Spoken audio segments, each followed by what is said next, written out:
பாலும் தெளிதேனும் பாகும் பருப்பும் இவை நாளும் கடந்துனக்கு நான் தருவேன் கோலம் செய் துங்கக் கரிமுகத்து தூமணியே நீ எனக்கு சங்கத்தமிழ் மூன்றும் தா. மூஷிகவாகன மோதகஸ்த சாம்பரகரண விளம்பித சூத்ர வாமன ரூப மகேஸ்வரபுத்திர விக்ன விநாயக பாதநமஸ்தே. ஜெய்கணேச பாகிமாம் ஸ்ரீகணேச ரக்ஷமாம். ஸ்ரீ பகவதி யூடியூப் சேனல் நேயர்களுக்கு ஹரிஹர் சர்மாவின் பணிவான நமஸ்காரங்கள். சக்தி ஜோதிட குழுவின் சார்பாக மார்கழி மாத பலன்களை பற்றி பார்ப்பதற்காக வந்திருக்கின்றோம். குரோதி வருஷம் மார்கழி மாதம். இந்த குரோதி வருஷம் மார்கழி மாத பலன்களை பற்றி பார்ப்பதற்காக அடியன் சக்தி சோமயாகி நானும் டாக்டர் KS ஐயங்கார் அவர்களும் டாக்டர் ஹரிஹர சர்மா ஐயா அவர்களும் பேச வந்திருக்கின்றோம். நிகழும் மங்களகரமான குரோதி வருஷம் மார்கழி மாதம். மார்கழி அப்படின்றத பொறுத்தளவுக்கு மாதங்களில் நான் மார்கழி அப்படின்னு சொன்னார் எம்பெருமான் கிருஷ்ண பெருமான். ஒசந்த மாதம், தனுர் மாதம் அப்படின்றது ஒசந்த மாதம். அப்போ இந்த மாதம் பிறக்கும் பொழுது இந்த காலகட்டங்களில் பெரும்பாலும் பெருமாள் கோவில் வைணவ கோயில்களில் திருப்பாவை திருவம்பாவை படிக்கக்கூடிய காலகட்டங்கள். யார் ஒருவன் திருப்பாவை திருவம்பாவை படித்தானாலோ அவனுக்கு கண்டிப்பாக மோட்சத்தில் இடம் உண்டா? மோட்சத்தில் இடம் உண்டு. நாம் செய்கின்ற ஒவ்வொரு நல்ல காரியத்திற்கும் ஒவ்வொரு பலன்கள் உண்டு. இந்த தனுர் மாதத்தில் கிட்டத்தட்ட 29 நாள் வருது. இந்த 29 நாளுமே பிரம்ம முகூர்த்த நேரம் அப்படின்றத பொறுத்தளவுக்கு கார்த்தால 4லேருந்து 6 வரலும் பிரம்ம முகூர்த்த நேரம். நம்ம இத்தனை மாதம் தூங்கிட்டு சூரிய உதயமானவிட்டு எழுந்துட்டு அத்தனை பேரும் இந்த தனுர் மாதத்தில் பொறுத்தளவுக்கு பிரம்ம முகூர்த்த நேரமான 4 to 6 எழுந்து தலைக்கு ஸ்நானம் பண்ணிவிட்டு திருப்பாவை திருவம்பாவை படித்தோம்னா நமக்கு கண்டிப்பாக மோட்சம் கிடைக்கும். சாமி என்ன சாமி எடுத்த விட்டே மோட்சத்துக்கு போகிறதுக்கு வழியை சொல்கிறீங்களே அப்படின்னா, நம்மளுடைய பாவங்கள் குறையக்கூடியது அப்படின்றதான் மோட்சத்துக்கு. நம்மளோட அக்கௌண்ட்டை இங்கேயே கழிச்சாச்சு அப்படின்னு சொன்னாக்க நம்ம பரமபத வாசலுக்கோ மோட்சத்துக்கோ போகலாம். அப்போ இந்த 4 to 6 எழுந்திரிச்சிட்டு நமக்கு திருப்பாவை திருவம்பாவை படிக்க தெரியலனாலும் பரவாயில்ல, பக்கத்தில் உள்ள வைணவ கோயில்களுக்கு போயிட்டு அங்கே பாடுறதை நம்ம காது கொடுத்து கேட்டோம்னாலே பாதி பிரச்சனை சால்வ் ஆகக்கூடியது. அப்போ இந்த மாதங்களில் தனுர் மாதத்தை ஒரு சில பேர் சொல்லுவாங்க மார்கழி மாதம், அதனால் பீட மாதம், அந்த காலகட்டங்களில் சுபகாரியங்கள் தவிர்க்கணும். அதெல்லாம் கிடையாது. மார்கழி அப்படின்றது இறைவனுக்குள்ள மாதம். நம்ம ஒவ்வொரு மாதமும் நம்மளுடைய முன்னோர்களும் மூத்தோர்களும் ஒவ்வொரு மாதம் ஒவ்வொரு தெய்வத்துக்கும் கொடுக்கப்பட்ட மாதம். அதன்படி வரும்போது இந்த தனுர் மாதம் என்கின்ற மார்கழி மாதம் தெய்வத்துக்குரிய மாதம். தெய்வத்தை வணங்கினோம் அப்படின்னு சொன்னாக்க செய்த பாவங்கள் அத்தனையாக அன்னன்னைக்கே கழியக்கூடிய காலகட்டங்கள். சரி, இப்போ இந்த மார்கழி மாதம் பிறக்கிறது எப்போ, முடிகிறது எப்போ அப்படின்றத ஃபஸ்ட்டு பார்ப்போம். 16/12/2024 மார்கழி மாதம் பிறக்குது. மார்கழி மாதம் முடிகிறது அப்படின்றது 13/1/2025 மார்கழி மாதம் முடியுது. அப்போ சற்றேறக்குறைய 29 நாள் இந்த மார்கழி மாதம் இருக்குது. இந்த மார்கழி மாதத்தில் விசேஷமான நாட்கள், அதாவது மிக விசேஷமான நாட்கள் உண்டு, விசேஷமான நாட்கள் உண்டு. அதுபடி பார்க்கும்பொழுது மாதம் பிறக்கிறது தனுர் மாத பூஜை. எப்பொழுதுமே கோயில்களில் பொறுத்தளவுக்கு இந்த தனுர் மாதம் பிறக்கும் பொழுது தனுர் மாத பூஜைகள் 27 நட்சத்திரக்காரங்களுக்கும் செய்யறதுக்கு சொல்லுவாங்க. அவங்க நட்சத்திரத்துக்கு நீங்கள் இருக்கிற இடத்துக்கு பக்கத்தில் உள்ள கோயிலில் உங்களுடைய ஜென்ம நட்சத்திரத்துக்கு தனுர் மாதத்தில் அந்த பூஜை செய்யுங்க. எப்பொழுதுமே இறைவன்கிட்ட சரணாகதி அடையும் போது அவர் நல்ல பாதையை காட்டுவார். அதுக்கு அடுத்தது பார்த்தோம்னா 17/12/2024 வாழ்ந்த கண்ணுக்கு நேர வாழ்ந்த ரமண பகவானுடைய ஜெயந்தி. அவர் அவதரித்த நாள் எத்தனாவது அவதரித்த நாள் அப்படின்னு பார்க்க 145வது ஜெயந்தி விழா. அதுக்கு அடுத்தது பார்த்தோம்னாக்க 18/12/2024 சங்கடகர சதுர்த்தி. சங்கடகர சதுர்த்தி அப்படின்னாக்க நம்மளுடைய சங்கடங்கள் அத்தனையும் விலகக்கூடிய நாட்கள். நமக்கு ஒரு குடும்பத்தில் அடிக்கடி சங்கடங்கள் வந்துட்டு இருக்கு அப்படின்னாக்க நாம் வணங்க வேண்டியது எம்பெருமான் விநாயக பெருமான. அதுவும் வணங்க வேண்டியது சங்கடகர சதுர்த்தி. சங்கடகர சதுர்த்தி அன்னைக்கு எம்பெருமான் விநாயக பெருமனுக்கு பால், பன்னீர், இளநீர் இந்த அபிஷேகங்களுக்கு திரவியங்களை வாங்கி கொடுத்து அபிஷேகங்களை கண்டுட்டு அந்த திரவியங்களை வாங்கி குடிச்சிட்டு வந்தோம் அப்படின்னாக்க நமக்கும் சரி நம் குடும்பத்துக்கும் வரக்கூடிய சங்கடங்கள் அத்தனையும் விலகக்கூடியது சங்கடகர சதுர்த்தி. அதுக்கு அடுத்தது 27/12/2024 காஞ்சி ஸ்ரீ மகாபெரியவர் சந்திரசேகர சரஸ்வதி சுவாமிகளுடைய ஆராதனை நாள் அப்படின்றது ரொம்ப விசேஷமான நாள். அதுக்கு அடுத்தது பார்த்தோம் அப்படின்னாக்க 30/12/2020 தன்னுடைய பலம் என்ன அப்படின்றது தெரியாமல் இருந்த ஒரு ஆஞ்சநேயருக்கு அனுமந்த ஜெயந்தி அப்படின்றது ஆஞ்சநேயர் அவதரித்த நாள் அப்படின்றது அனுமந்த ஜெயந்தி. அதுக்கு அடுத்தது பார்த்தோம் அப்படின்னாக்க 2/1/2025 ஸ்ரவண விரதம். ஸ்ரவணம் அப்படின்னாக்க திருவோண நட்சத்திரத்துக்கு பேர் ஸ்ரவணம்னு சொல்லுவோம். ஸ்ரவண விரதம் இருக்கக்கூடிய நாள். அதுக்கு அடுத்தது பார்த்தோம்னாக்க 10/1/2025 வைகுண்ட ஏகாதசி. பரமபாத வாசல் என்கின்ற சொர்க்க வாசல் திறக்கக்கூடிய நாள். வருஷத்துக்கு ஒரு ட்ரிப்பு இந்த மார்கழி மாதத்தில் வரக்கூடியது வைகுண்ட ஏகாதசி. அன்னைக்கு காலையில் பொறுத்தளவுக்கு 4 மணிக்கு எழுந்திரிச்சா சொர்க்க வாசல் திறந்து அந்த சொர்க்க வாசலை கண்டுட்டு எம்பெருமானை கண்டு தொழுதுட்டு வந்தோம்னாக்க அந்த ஆண்டு ஆனந்தமான ஆண்டாக இருக்குமா, ஆனந்தமான ஆண்டாக இருக்கும். அதுக்கு அடுத்தது பார்த்தோம் அப்படின்னாக்க 12/1/2025 ஸ்ரீ நடராஜருக்கு அபிஷேகம். இங்கே தமிழ்நாட்டில் மட்டுமில்ல, இந்தியாவில் உள்ள அத்தனை நடராஜருக்கும் அபிஷேகம் பண்ணக்கூடிய நாள். பெரும்பாலும் பார்த்தோம் அப்படின்னாக்க ஈஸ்வரனுக்கு பெரும்பாலும் அவ்வளோ தூரம்லாம் அபிஷேகம் பண்ண மாட்டாங்க. ஒரு சில காலகட்டங்களில் அபிஷேகம் பண்ணுவாங்க. எம்பெருமான் நடராஜர் விக்கிரகத்துக்கு அபிஷேகம் பண்ணக்கூடிய நாள். அதுக்கு அடுத்தது பார்த்தோம்னாக்க 13/1/2025 ஆருத்ரா தரிசனம். ஆருத்ரா அப்படின்னாக்க பஞ்சக்ஷேத்திரம் இருக்குது. அந்த பஞ்சக்ஷேத்திரத்தில் உள்ள ஈஸ்வரனுக்கு ஆருத்ரா தரிசனம் பண்ணுவாங்க. இந்த ஆருத்ரா தரிசனம் அப்படின்ற பொறுத்தளவுக்கு நம்மளுடைய தென் கைலாயம் என்கிற சொல்கின்ற சிதம்பரத்தில் ரொம்ப விசேஷமானது. அந்த திரையை விலக்கி எம்பெருமான ஈஸ்வரனை காக்கட்டக்கூடிய நாள். அப்போ ஈஸ்வரனை பார்த்தாச்சு அப்படின்னாலே அண்டம் பிண்டம் எல்லாத்தையும் பார்க்கக்கூடியவர். அவர் தன்னோட ஒரு காலனால அண்டத்தையும் பிண்டத்தையும் அளந்தக்கூடியவர். உலகத்தையே இயக்கக்கூடியவர் எம்பெருமான் ஈசன். அந்த ஈசனுடைய நாள்.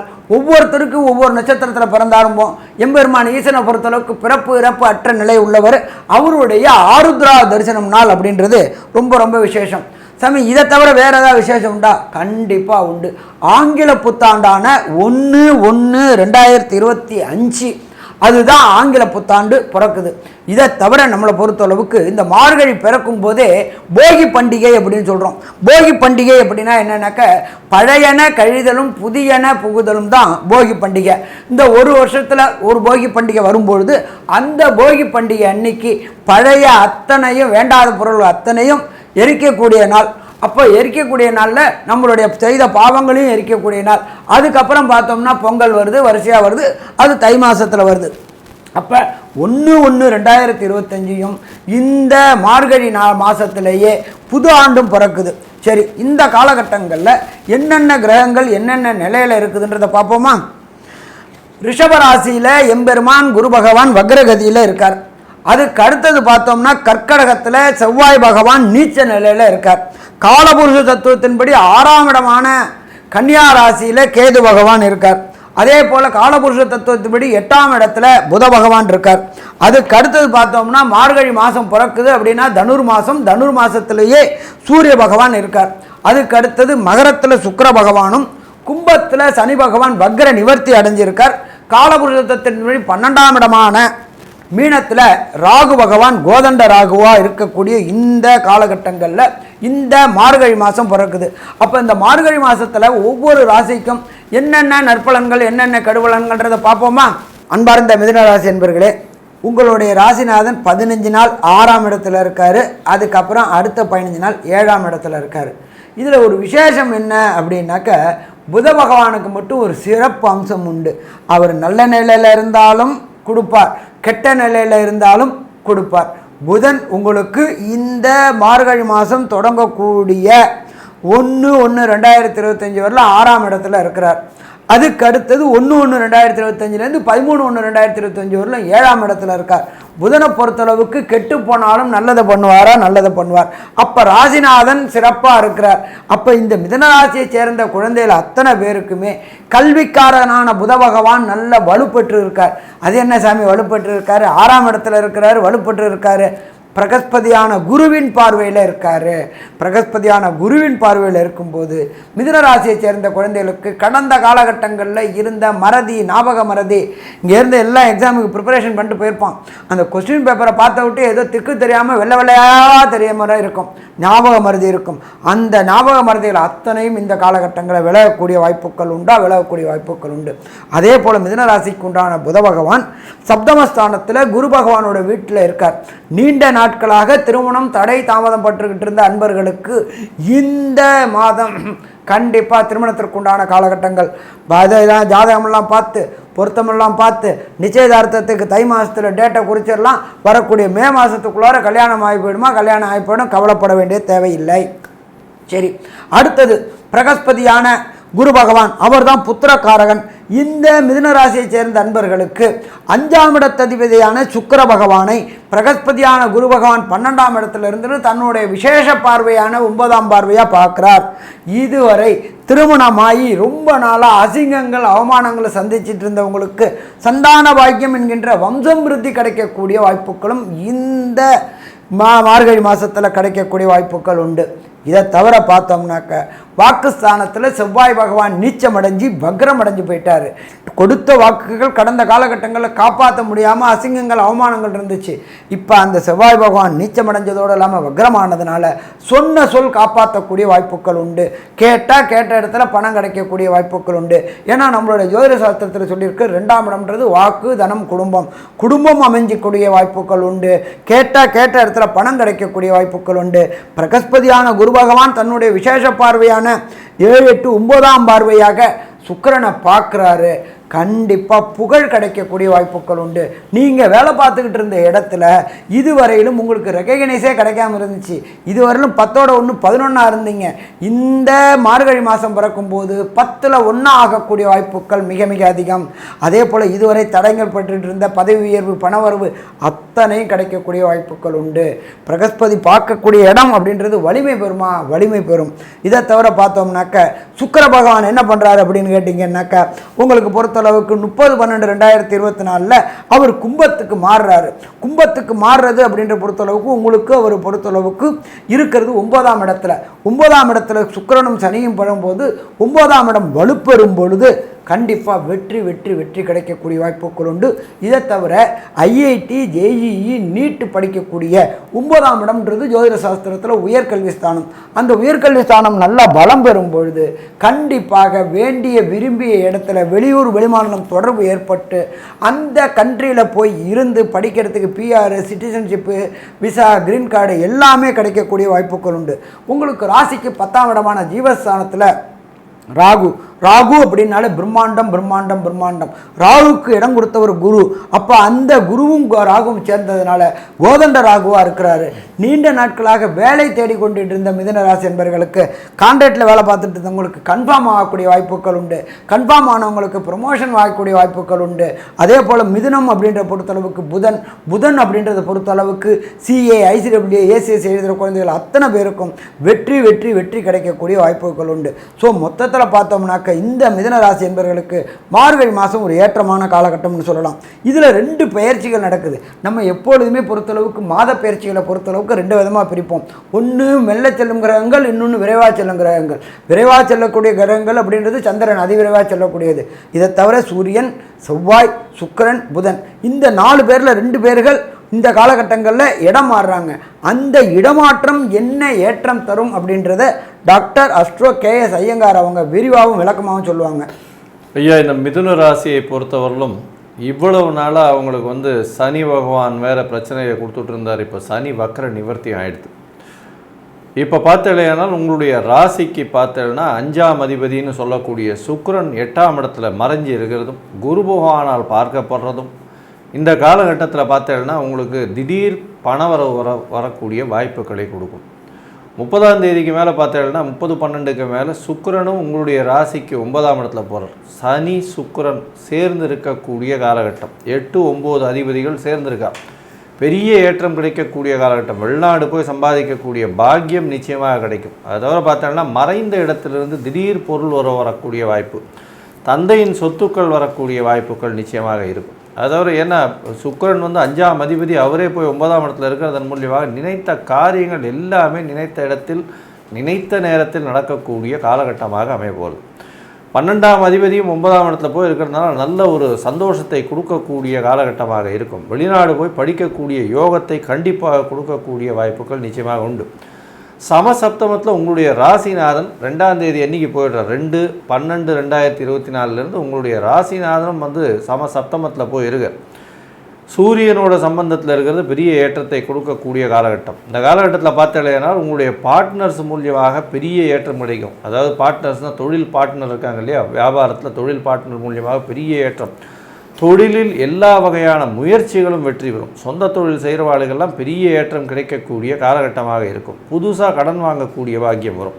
உங்களுடைய ராசிக்கு பார்த்தீங்கன்னா 12ஆம் இடத்துல வக்கரம் பெற்ற குரு பகவான், 10ஆம் இடத்துல ராகு பகவான் இருக்கிறதும், ராகுவுக்கு வீடு கொடுத்தவன் வக்கரகதியில் இருக்கிறதும் பெரிய விசேஷம். இதன் மூலியமாக பார்த்தீங்கன்னா தொழில் ஸ்தானம் நிச்சயம் ஒரு பெரிய ஏற்றத்தை கொடுக்கும். இவ்வளவு நாளாக தொழில் முடக்கங்கள், தொழில் பிரச்சனைகள் இருந்தவாளுக்கெல்லாம் பெரிய ஏற்றமும் மாற்றமும் இந்த காலகட்டத்தில் நிச்சயமாக வரும். இதன் மூலியமாக பார்த்தீங்கன்னா பண வரவிற்கு பஞ்சம் இருக்காது. உங்களுடைய உடல் நிலையில் சற்று கவனமாக இருக்கிறது நல்லது. கண் சம்பந்தமான நோய்களும் காது சம்பந்தமான நோய்களும் வரக்கூடிய வாய்ப்புகள் நிச்சயமாக உண்டு. இந்த மாதத்தில் பார்த்தீங்கன்னா குரோதி வருஷம் மார்கழி மாதத்தில் பார்த்தீங்கன்னா உங்களுடைய ராசிக்கு 5ஆம் அதிபதினு சொல்லக்கூடியவர் 9ஆம் இடத்துல இருக்கிறதன் மூலியமாக உங்களுக்கு புதிய பதவி, புகழ், அந்தஸ்து, கௌரவம்லாம் வரக்கூடிய வாய்ப்பும், பூர்வ புண்ணியம் அடையிறதுனால குழந்தை பிராப்தி ஏற்படக்கூடிய பாக்கியமும் நிச்சயமாக இருக்கும். அது தவிர பார்த்தோம்னா உங்களுடைய ராசிக்கு 6ஆம் அதிபதி 2ஆம் இடத்துல நீச்சம் பெற்று போய் வக்கரகதி அடையிறது பெரிய விசேஷம். இதன் மூலியமாக பார்த்தீங்கன்னா கிடைக்கிற வேலை இருக்கிற வேலையில் உங்களுக்கு திடீர் பணவரவு ஏற்றம் இருக்கும். ப்ரமோஷன் கிடைக்கக்கூடிய ஏற்றமும், மாற்றங்கள் வரக்கூடிய, அதாவது டிரான்ஸ்ஃபர் இருக்கக்கூடிய வாய்ப்புகளும் மிகவும் அதிகமாக உண்டு. ராசிக்கு 11ஆம் அதிபதியும் 2ஆம் இடத்துல வக்கர நீச்சம் பெற்றிருக்கிறது பெரிய விசேஷம். இதன் மூலியமாக பார்த்தீங்கன்னா உங்களுக்கு திடீர் லாபங்கள் வரும். மூத்த சகோதர சகோதரிகள் மூலியமாக நல்ல ஒரு விசேஷமான விஷயங்கள் வரக்கூடிய வாய்ப்புகள் உண்டு. இந்த மிதுன ராசிக்காரர்கள் கலைத்துறையில் கவிஞர்கள், கதை எழுதுறவா, கட்டுரை எழுதுறவா, இவாளுக்கெல்லாம் பெரிய ஏற்றத்தை கொடுக்கக்கூடிய காலகட்டமாக அமையும். அதை தவிர பார்த்தீங்கன்னா இந்த மிதுன ராசிக்காரர்கள் ஆர்ட் டைரக்டர்ஸ்ன்னு சொல்லக்கூடியவாளுக்கு பெரிய ஏற்றம். என்ஜினியரிங், எலக்ட்ரிக்கல், கம்யூனிகேஷன், அதை தவிர பார்த்தீங்கன்னா இந்த 2G 3G 4Gன்னு சொல்லக்கூடிய இந்த அலைக்கற்றையில் இருக்கிறவாளுக்கெல்லாம் பெரிய ஏற்றம் கிடைக்கக்கூடிய வாய்ப்புகள் இந்த மாதத்தில் பெரிய ஏற்றத்தோடு இருக்கக்கூடிய காலகட்டமாக இந்த மிதுன ராசிக்காரர்களுக்கு நிச்சயமாக அமையும். இந்த மாதத்தில் பார்த்தோம்னா உங்களுடைய முயற்சிகள் எல்லாம் வெற்றி பெறும்னு சொன்னோம். இருந்தாலும் சில நாட்கள் இந்த முயற்சியை தள்ளி வைப்பது நல்லது. அது சந்திராஷ்டம நாட்கள்னு சொல்கிறோம். உங்களுடைய ராசிக்கு 8ஆம் இடத்தில் சந்திர பகவான் மறையக்கூடிய காலகட்டத்தை சந்திராஷ்டமம்னு சொல்கிறோம். இந்த சந்திராஷ்டம காலகட்டத்தில் யாருக்கும் ஜாமீன் கையெழுத்து போட்டுறாதீங்க, தேவையில்லாமல் காசிப்பிங் பண்ணாதீங்க, பொறுமையாக இருக்கிறது நல்லது. தான் செய்கிறது எல்லாமே சரியாக இருந்தாலும் தான் செய்கிறது தான் சரின்னு அகம்பாவப்படாதீங்க. பொறுமையாக இருக்கிறதன் மூலியமாக நல்ல ஒரு ஏற்றம் கிடைக்கக்கூடிய காலகட்டம். இந்த காலகட்டம் இன்னைக்கு வருது இந்த மாதத்தில் அப்படின்றதையும், இந்த மாதத்தில் என்ன பரிகாரங்கள் செய்தால் நல்ல ஒரு ஏற்றம் கிடைக்கும் அப்படின்றதையும் ஐயா கிட்ட கேட்போம். ரொம்ப அற்புதமாக சொன்னீங்க ஐயா. அதாவது சந்திராஷ்டமம் அப்படின்னு சொன்னாலே என்னென்னு கேட்டிங்கன்னா மனக்லேசங்கள் உண்டாகும். அதாவது சரியான முடிவு எடுக்க முடியாத சூழ்நிலையை உங்களுக்கு தரும். அப்போ அதில் தவறான முடிவுகளை எடுத்துடுவீங்க. அந்த தவறான முடிவுகளுக்கு காரணம் இன்றைக்கி அதனுடைய விளைவுகள் இன்றைக்கி தெரியாது, அது பின்னாடி தான் தெரியும். அப்போது இன்றைக்கி எடுக்கக்கூடிய விளைவினால் அனுபவிக்க போகிறது பின்னாடி. அப்போ அந்த இது நம்ம அதை தவிர்க்கணும். அதை தவிர்த்தோம்னா பின்னாடி நமக்கு இடையூறுகள் வராது. அதனால் அதை தவிர்க்க வேண்டிய நாட்கள் அப்படின்னு சொல்லக்கூடிய நாட்கள் உங்களுக்கு மிதுன ராசிக்காரர்களுக்கு 1/1/2025 காலையில் 7:02 ஆரம்பமாகுது.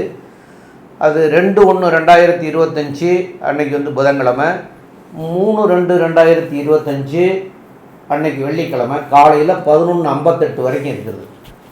இது சந்திராஷ்டமங்கிறது உங்களுடைய ராசிக்கு 8ஆம் இடத்துல சந்திரன் சஞ்சரிக்கிற காலத்தை சொல்கிறது. அப்போ இந்த காலகட்டங்களில் விபரீதமான முடிவுகள் எடுக்கிறதுக்கு உண்டான சூழ்நிலை வரும். அதை எடுக்காமல் இருக்கணும் அப்படிங்கிறதுக்காக தான் பேச்சை குறைச்சிக்கிறலாம் இந்த நாட்களில். அது போக புதிய முயற்சிகள் எதுவும் செய்யாமல் இருக்கலாம். அதே போல் பிரயாணங்கள் எதுவும் செய்யாமல் இருக்கலாம். இந்த காரியங்களெல்லாம் தவிர்க்கிறது நல்லது. அதே மாதிரி உங்களுக்கு கோர்ட்டில் வம்பு வழக்குகள் இருந்ததுன்னா அது அந்த தினங்களில் நீங்கள் ஆஜராகாமல் இருக்கிறது கூட நல்லதாக இருக்கும். இப்போது இந்த மாதத்திற்குரிய கிரகம், அதாவது உங்களுடைய ராசிக்கு 2ஆம் இடத்துல, அதாவது உங்களுடைய ராசிக்கு 6க்கும் 11க்கும் உடைய செவ்வாயுடைய நிலை 2ஆம் இடத்துல இருந்து வக்கரம் பெற்று போயிருக்கிறாரு, நீச்ச நிலை அடைஞ்சிருக்காரு.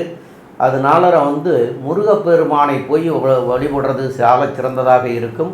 அது போக இந்த மாதங்களில் உங்களுடைய நட்சத்திரம் வர்ற அன்னைக்கு இந்த மார்கழி மாதத்தில் தனுர்மாத பூஜைகள் செய்கிறதுக்கு அபிஷேகத்துக்கு கொடுத்து பண்ணிக்கிறது சால சிறந்ததாக இருக்கும். மேலும் உள்ள விவரங்களை பற்றி நம்முடைய ஐயா டாக்டர் கே.எஸ். ஐயங்கார் அவங்க சொல்லுவாங்க. ஐயா, அற்புதமாக சொன்னீங்க. அதாவது இந்த மிதுன ராசிக்காரர்களுக்கு உடல் நிலையில் ஏற்றம் இருக்கும், தூக்கம் நல்லபடியாக வரும். 12ஆம் இடத்தில் குரு பகவான் வக்கரகதியில் இருக்கிறது நல்ல ஒரு ஏற்றம். வெளிநாடு வெளியூர் போகக்கூடிய பாக்கியம் உண்டு, முயற்சிகள் வெற்றி பெறும். பார்ட்னர்ஷிப் பிஸ்னஸில் பெரிய ஏற்றம் கிடைக்கக்கூடிய காலகட்டம். பணவரவிற்கு பஞ்சம் இருக்காது. வேலை செய்யும் இடத்தில் உங்களுக்கு ஏற்றம் கிடைக்கும், ஏற்றத்தின் மூலம் மாற்றம் கிடைக்கும், பணவரவு அதிகமாகும், தொழிலில் லாபங்கள் அதிகமாகும், புதிய தொழில் அமையக்கூடிய வாய்ப்புகள் நிச்சயமாக உண்டு. உங்களுடைய தந்தை மூலியமாக சொத்துக்கள் வரக்கூடிய வாய்ப்புகள் நிச்சயமாக இருக்கும். குடும்பத்தில் நல்ல சுப நிகழ்ச்சிகள் நடக்கக்கூடிய காலகட்டமாக இருக்கும். இந்த மாதத்தில் பார்த்தலையானால் உங்களுக்கு எல்லா விதமான ஏற்றங்களும் இருக்கும். இருந்தாலும் பேச்சில் கொஞ்சம் கடுமை இருக்கக்கூடிய காலகட்டமாக இருக்கும். ஜாகிரதையாக பேசுகிறது நல்லது. அதை தவிர புதிய கடன் வாங்காமல் இருக்கிறது நல்லது அப்படின்றத சொல்கிறது இந்த சக்தி ஜோதிட குழு சொல்லுது. நன்றி, நமஸ்காரம். ஸ்ரீ பகவதி யூடியூப் சேனல் பார்த்த அன்பர்களுக்கு நன்றி. இதே போன்று ஆன்மீக தொடர்புடைய ஜோதிட தொடர்புடைய தகவல்களை தொடர்ந்து நீங்கள் பெற ஸ்ரீ பகவதி யூடியூப் சேனலை சப்ஸ்கிரைப் செய்யுங்கள் மற்றும் அருகில் உள்ள பெல் ஐக்கானை அதை அழுத்தினீர்கள் என்றால் தொடர்ந்து என்னுடைய சேனலை பார்க்க முடியும். நன்றி, நமஸ்காரம்.